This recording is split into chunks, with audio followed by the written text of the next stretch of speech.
Hace muchos años atrás, en una de las iglesias que pastoreé, tuve una experiencia difícil, amarga, cuando me dirigía a una dependencia del templo. Había un grupo de hermanos y hermanas, y uno de los líderes de la iglesia estaba hablando, y una vez ve que yo voy a pasar, me detiene delante de aquellos hermanos y hermanas, y me comunica que él está preocupado, porque hay una persona que llegó a esa congregación, a quien el Señor había salvado, a quien Dios en Jesucristo había perdonado, que ese es el caso suyo también aquí en esta mañana, a quien el Jesucristo del Evangelio le había abierto las puertas de las nuevas oportunidades. Y este hermano me dice: pastora, tengo una preocupación porque usted ha abierto un espacio para esta hermana que es de dudosa reputación. Y aquello a mí me entristeció mucho, aquellas palabras de aquel hermano fueron como lanzas punzantes en mi corazón. Y yo lo miré, respiré bien profundo y le dije: hermano, usted no ha entendido lo que es el Evangelio de Cristo. Y de esas decisiones pastorales difíciles que uno tiene que tomar en momentos dados, te entiendan o no te entiendan, le dije: y la hermana permanece en el ministerio a la cual o al cual el Señor ya la convocó. Hay palabras que decimos y pronunciamos que pueden destruir una vida. La palabra es un don de Dios. Y dice el poeta: y pedirán cuenta de ella. Por la palabra entran en diálogo nuestras almas. Por la palabra nos revelamos. Perdón. No tenemos derecho a callarnos, pero hablar es algo serio. Debemos pesar nuestras palabras en las balanzas de Dios. Y el tema de este mes, ya lo iniciamos el jueves pasado en el culto de oración: Jesús, proclamador de la palabra. La palabra con letra mayúscula y las palabras nuestras se tramitan de diferentes maneras. El marco escénico de esta historia de Lucas nos presenta a un hombre fariseo llamado Simón, que decide celebrar una cena, una comida en su casa. Y cuando los judíos del tiempo de Jesús y mucho más los religiosos decidían celebrar una cena, a esa cena eran invitadas personas distinguidas, honorables. Y obviamente hoy usted y yo vemos que Jesús pudo haber sido el invitado de honor, porque nadie como Jesús. Yo no sé los motivos que tenía Simón para invitar a Jesús.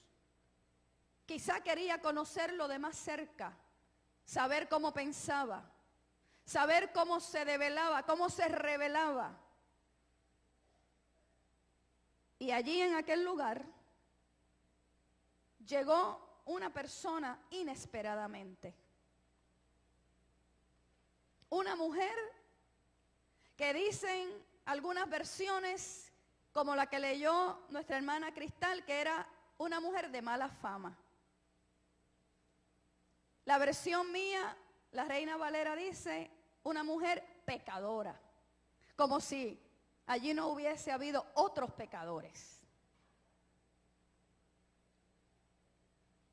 Una mujer no invitada, no convidada, se presentó y dice a prima facie así en la historia de manera general, que honró a Jesús de una manera desbordante. Quizá alguien lee esta historia y desconoce el contexto y dice, pero qué exagera. Pero como que sobreactuó esta mujer. No, hermano y hermana, todo en la vida tiene una razón de ser. Y aquella mujer, queriendo honrar a Jesús, dice la historia, y usted la leyó, que derramó un frasco de alabastro con perfume sobre los pies de Jesús. Haciendo un paralelismo simbólicamente, nosotros hemos derramado un frasco de alabastro a los pies de nuestro Señor. Hemos derramado lo mejor que tenemos y poseemos a los pies de Jesús, en gratitud, en amor desbordante por lo que Él ha hecho por ti y por mí. Devolviéndonos a la historia, el anfitrión, Simón el fariseo, tomó posición. Y desde su función de fariseo, aquellos que minuciosamente trataban de observar a pie y juntilla la ley, más de 648 leyes. Aquel hombre excluyó a la mujer, porque la ley, el código de pureza y de santidad desde el Levítico la excluía. El sistema religioso la dejaba fuera, marginada. El arreglo de la ley marcaba una frontera como una no invitada. Tú no eres invitada, tú no eres bienvenida, tú no eres aceptada. Y el que cree conocer a la mujer y el que se cree con derecho de juzgarla, comienza a cavilar para sus adentros y a la vez se hace una imagen de Jesús. Si este fuera profeta, conocería quién lo está tocando y qué clase de mujer es. Una pecadora. Lo que pasa es que el evangelio, las acciones y el ministerio de Jesús hace rato nos han dicho que Jesús es el profeta de la compasión. Los grupos contemporáneos a Jesús de aquel entonces llevaban a cabo su comportamiento moral sobre la base del código de santidad de Levítico. Sed santos porque yo soy santo. Pero ese código y esa propuesta del Levítico lo entendían como la separación de lo impuro. Ciertamente, la definición o el significado de santo es separado. Es separado para Dios. Ustedes son santos y santas, no con dos alitas y una aureola. Son separados y separadas para Dios, pero siempre para devolvernos a este mundo y servirle en el nombre de Jesucristo. Sin embargo, estos contemporáneos de Jesús lo entendían y lo entendieron y lo practicaron como la separación de lo impuro. Así que este entendimiento generó en Israel una sociedad discriminatoria y excluyente, donde donde se honraba a los puros y se menospreciaba a los impuros, donde se valoraba a los varones y se sospechaba de la pureza de la mujer, donde se convivía con los sanos y se huía de los leprosos o de los enfermos. Sin embargo, Jesús introduce una perspectiva distinta. Y en Lucas 6:36, después usted lo busca, siempre Jesús da la contraparte y dice: sed compasivos como vuestro Padre es compasivo. Quiere decir que el primer rasgo del Padre en Jesús es la compasión y no necesariamente la pureza.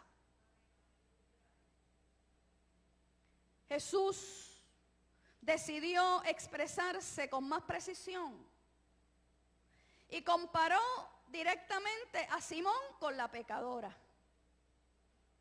El que quiere establecer distancia, el que quiere diferenciarse de una manera radical ahora, frente a Jesús se va a encontrar que Jesús lo quiere acercar a ella, porque si ella es pecadora, él es pecador. Interesantemente, Jesús utiliza una parábola. La parábola, algunos le llaman del acreedor, otros le llaman del prestamista. Y trata Jesús a través de la parábola de demostrar la relación entre los tres: Simón, la mujer pecadora y él, Jesús.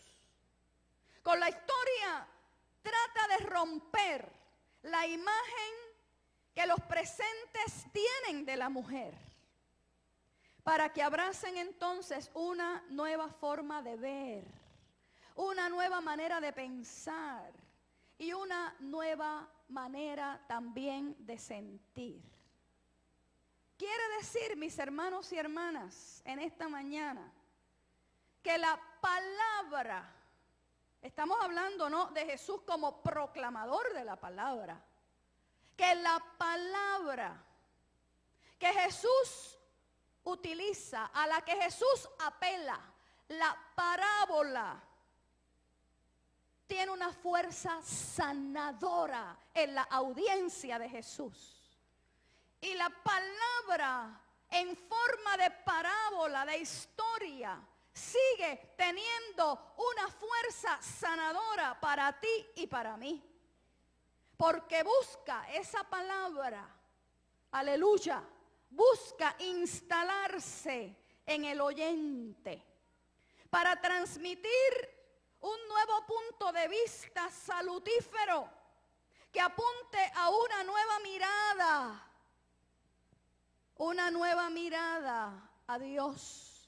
A veces, como los fariseos del tiempo de Jesús, se va distorsionando entre la gente la imagen de Dios.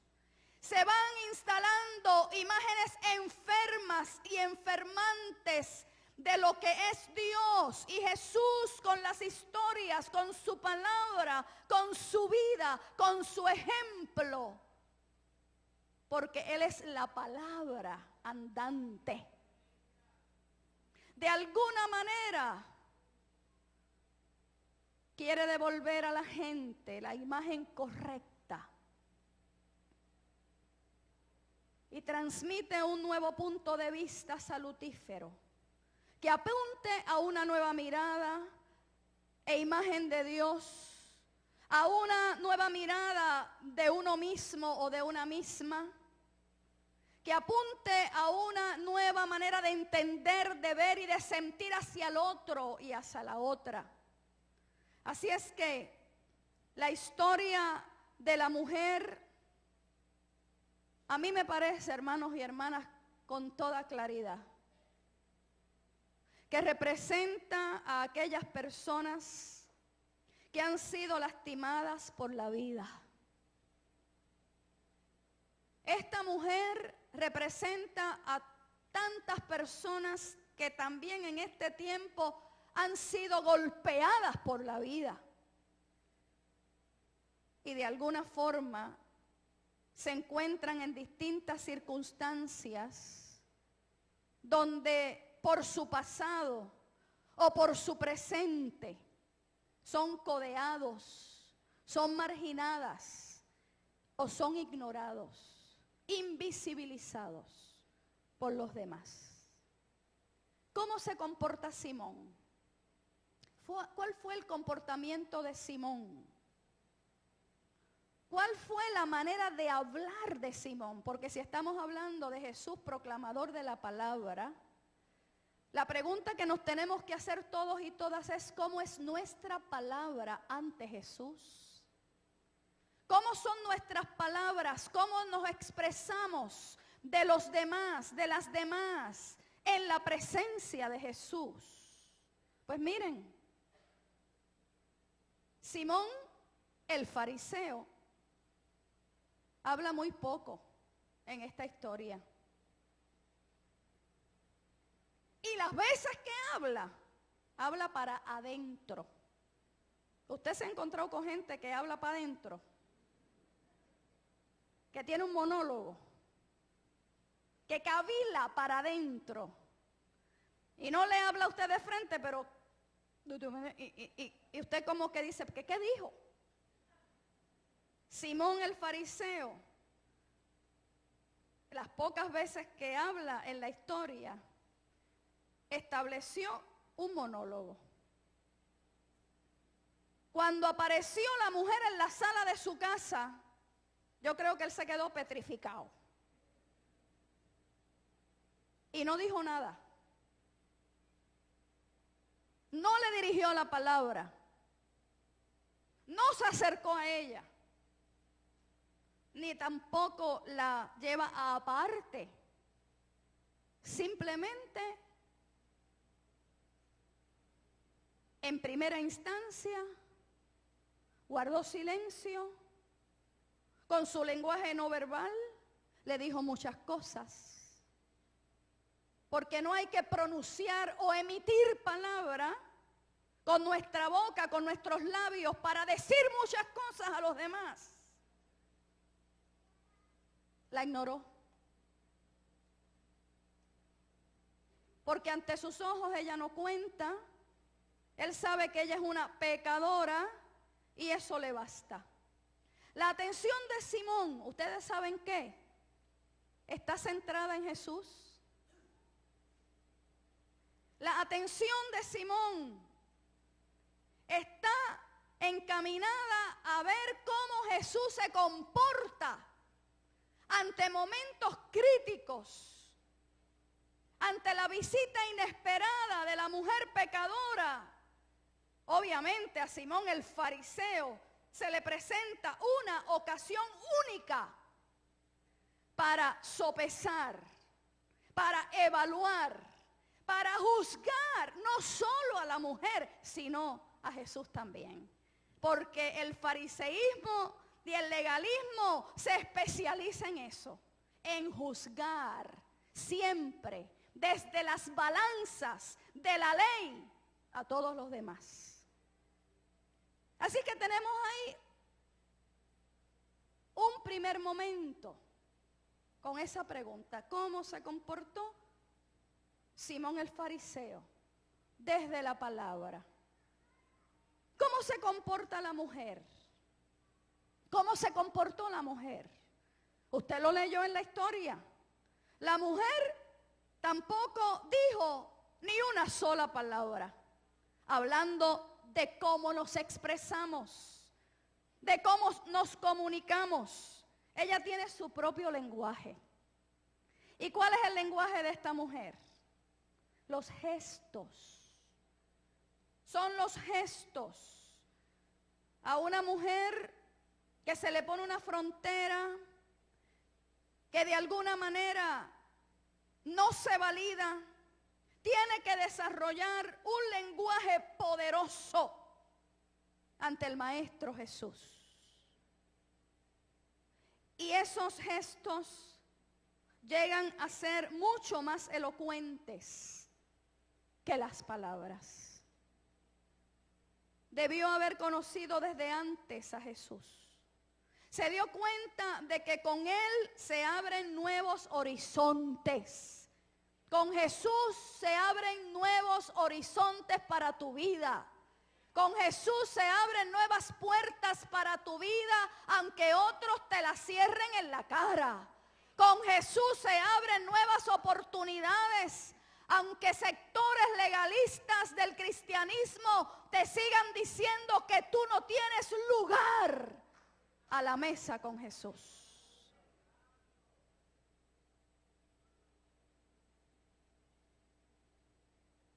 Y esta mujer, valiente por demás, no se confina ni se encierra en el mundo que los otros han tratado de definir para ella.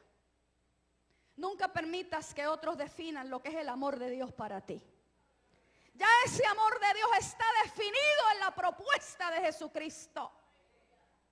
Y ella no permitió que Simón el fariseo le definiera los contornos del amor de aquel rabí que estaba allí. Y ella llegó a la casa de Simón contra todo pronóstico, para reencontrarse, porque ya de alguna forma ella se había encontrado con Jesús, y expresarle su agradecimiento. ¿Cuántos están agradecidos de lo que el Señor ha hecho con usted?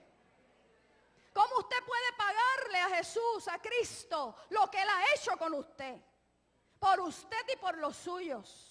Porque muchas veces la bendición no radica solo en usted. Es que eso que usted ha recibido al sanarlo a usted, al perdonarle a usted, al situarlo en un nuevo escenario distinto, liberador, bendice a todos los que viven con usted. Y esta amiga trae consigo un regalo, un frasquito de perfume, un vaso de alabastro. El alabastro es una piedra lisa, blancuzca, preciosa, originaria de Egipto. Dicen los exégetas que el alabastro de Palestina era una mala copia del alabastro de Egipto. Así es que las copias no es un asunto de hoy. Las malas copias no es un asunto de hoy nada más. Yo no sé si era de Egipto o si era de Palestina. El frasco de alabastro, lo cierto es que era lo que ella tenía como valioso, y que el perfume que había en ese frasco de alabastro, ella lo estimó como superior para derramarlo a los pies de aquel que la había recibido, que la había acogido con tanto amor.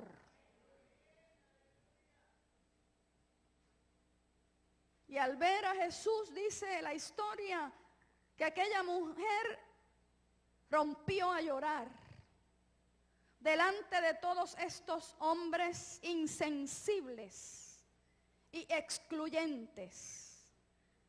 Aquella mujer mojaba los pies del maestro con sus lágrimas. Yo no sé cuántas lágrimas de gratitud tú has derramado en tu vida, porque no siempre se llora de dolor. No siempre se llora de sufrimiento, no siempre se llora de coraje o de rabia. Hay momentos en que lloramos de gozo, hay momentos que las lágrimas surcan nuestras mejillas porque hay una profunda gratitud indescriptible. Y la lágrima es el lenguaje de la gratitud. Y en un acto de entrega total, sus gestos, su entrega, no necesitó más palabras. Tampoco está preocupada por lo que están pensando a su alrededor. No te preocupes tanto por lo que otros piensen de ti. Preocúpate por lo que Dios piensa de ti. Preocúpate por la opinión que Dios tiene de ti. Porque siempre la gente es la gente. Y siempre la gente desde su mundo perceptual va a juzgarnos. Lo que perciben mis sentidos. Pero si tú estás claro y clara quién eres frente a Jesús, eso siempre te va a dar el valor, la valentía para poder enfrentar a los demás sin miedo, sin ambajes, sin rodeos y afirmarte en lo que es Dios para ti, pero más en lo que tú eres para Dios.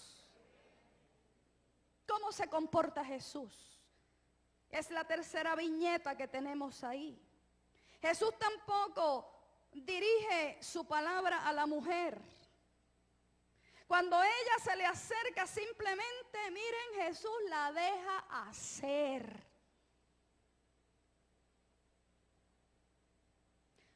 Pero por el hecho de no rechazarla, le comunica más que muchas palabras. Y después que la dejó acercarse, que le permitió todos los gestos que en gratitud ella traía y tenía, se viró hacia Simón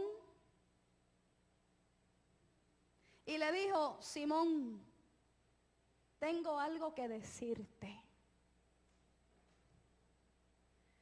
Jesús fue portador de una palabra creativa que no ofende, pero confronta con la condición interior de las personas.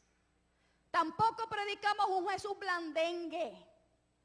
No predicamos un Jesús plasticina. No practicamos un Jesús amorfo.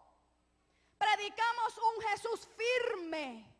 Un Jesús que ama, un Jesús que con su palabra ciertamente nos convida y nos confronta, pero no nos ofende ni nos hace pedazos para dejarnos tirados en el piso. Y ahí está. Jesús fue portador de esa palabra que confrontó a Simón con su condición interior, que también confronta a la mujer con su mundo interior. Y quizá este es el punto culminante de esta historia bíblica. Jesús no le hace ningún reproche a Simón, no le echa un sermón lleno de moralejas, cuenta un caso, cuenta una historia sacada de la vida diaria económica. Y le dice: mira, Simón, ven acá, te voy a contar algo. En una ocasión habían 2 deudores. ¿Cuántos le deben aquí?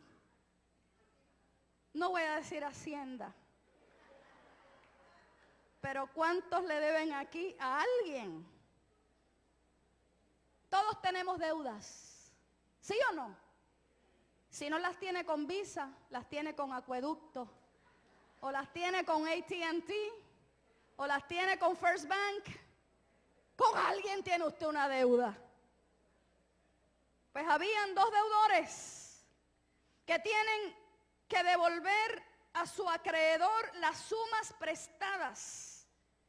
Pero como no tienen con qué, no hay liquidez.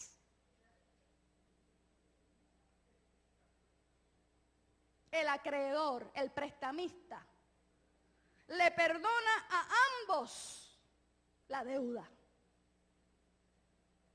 Y usted a lo mejor a media voz está diciendo: si me perdonaran la deuda. Y a lo mejor el gobierno de Puerto Rico le está diciendo a Washington: perdónanos la deuda. Hay momentos que la deuda no se perdona. De alguna manera se llega a otro arreglo. Pero en este caso, el acreedor le perdona al primero quizá una motora, lo que cuesta una motora. Y al segundo le perdona lo que cuesta su techo seguro, su casa, su vivienda.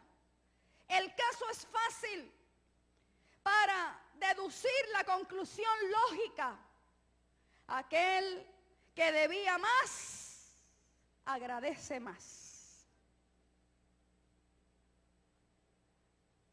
Al que mucho se le ha perdonado, mucho ama. ¿Usted escuchó eso bien? Al que mucho se le ha perdonado, mucho ama. Lo que pasa es que Simón pensó que a él no se le tenía que perdonar nada. Es más, Simón pensó que estaba por encima de Jesús, como le pasa a mucha gente hoy. Y ahí podría terminar la narración. Ahí Jesús pudo terminar la historia. Pero Jesús introdujo un diálogo a continuación y hace uso de su palabra. Porque Simón parece no darse cuenta que es él el aludido. Se hizo el chivo loco. Y hay gente que se especializa en hacerse el chivo o la chiva, loco o loca, porque le conviene. Porque el hacerse de la vista larga o del oído que te oí pero no te escuché, me ubica a mí en ese riel donde me conviene estar. Jesús con su palabra y con la historia le pone a Simón el espejo para que se viera él mismo. Por eso el poder de la palabra en la parábola. Y que viera cuánto tenía de común con la mujer. Pero Simón, fariseo al fin, no se abrió a esa visión porque sería extremadamente humillante para él. Por eso Jesús tiene que hacer una comparación directa entre él y la mujer. Me encanta Jesús. No hay otro como él. No hay otro como Jesús. Y Jesús tomó la palabra para hablar de sí mismo en esa ocasión. Y usó la palabra para defender a esa mujer. Hay momentos que tenemos que tomar la palabra y ser portadores de una palabra para defender a otra gente. A mí me costó en aquel momento tenerle que decir a aquel hermano a quien aprecio y apreciaba: hermano, usted no ha entendido lo que es el evangelio. Cuesta. Y Jesús usó la palabra y le dijo: mira, Simón, como no entendiste de esta forma, déjame ver si entiendes de esta otra. Como no entendiste con una palabra creativa, con una historia de fuerza sanadora, te voy a confrontar. Llegué aquí y no usaste agua para lavar mis pies. El agua en el código de santidad y de pureza, porque entonces le habla el lenguaje del fariseo, a ver si entiende. La ley de hospitalidad, Simón dice que cuando un viajero, un invitado llega de los caminos polvorientos de la Galilea, se usa agua para lavarle los pies. Y tú no lo has hecho. Llegué aquí, Simón, y no me diste un beso. Porque la ley también ha establecido que cuando alguien especial, un invitado que es especial, que te han hecho saber que eres un invitado de honor, hay un afecto que se muestra y es con el beso. Y tú, Simón, tampoco me diste beso. A Jesús no le está dando una pataleta, ¿sabe? No es una pataleta lo que le dio a Jesús. Es que Jesús, sabiendo y leyendo el corazón de la gente y conociendo las intenciones de este Simón, tiene que utilizar el recurso de la palabra desde una confrontación legal y de santidad. Tú eres santo y te has querido hacer más santo que nadie. Miren todo lo que has fallado en la ley. Llegué aquí, Simón, y tampoco me has ungido la cabeza. Porque a un invitado del calibre, del magisterio, del rabinato de Jesús, era importante ungirle la cabeza, aunque Jesús no lo pide. Pero ya que estamos a mano, pues entonces te tengo que recordar tus leyes. Y esta mujer, desde que yo llegué, no ha cesado de lavar mis pies. No ha cesado de besar mis pies. No ha cesado de ungirme con su perfume. ¡Aleluya! Simón estaba interesado en saber si Jesús es el profeta. En cambio, Jesús le trata de hacer entender qué significa para esta mujer, excluida, juzgada, ignorada, invisibilizada, haber encontrado el amor y el perdón de Dios en la persona de Jesús. Simón está interesado en otras cosas y Jesús le quiere comunicar qué pasa, qué sucede cuando un ser humano, que aquí los tenemos golpeados por la vida, experimentan a Dios, experimentan su amor, su recepción, su acogida, su abrazo y su perdón. Eso es lo que le interesa a Jesús. Y aquí se da ese desenlace de esta magnífica historia de Lucas. Jesús públicamente la restaura. Jesús públicamente la reivindica. Jesús públicamente la perdona, la salva. Y le dice, mujer, vete en paz. Qué bueno cuando podemos recibir esa palabra del Señor. Vete en paz. El Señor te ha perdonado. Vete en paz. El Señor te salva, te ha salvado, te ofrece salvación. Acéptalo y vete en paz. Cuán importante es caminar por las sendas de paz que da el Señor.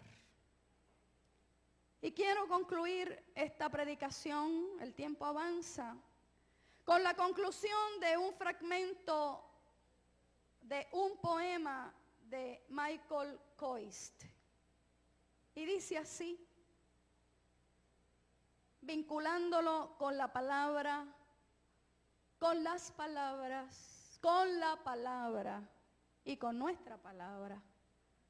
Perdóname, Señor, por haber hablado tan mal. Perdóname por haber tomado tantas veces la palabra para no decir nada.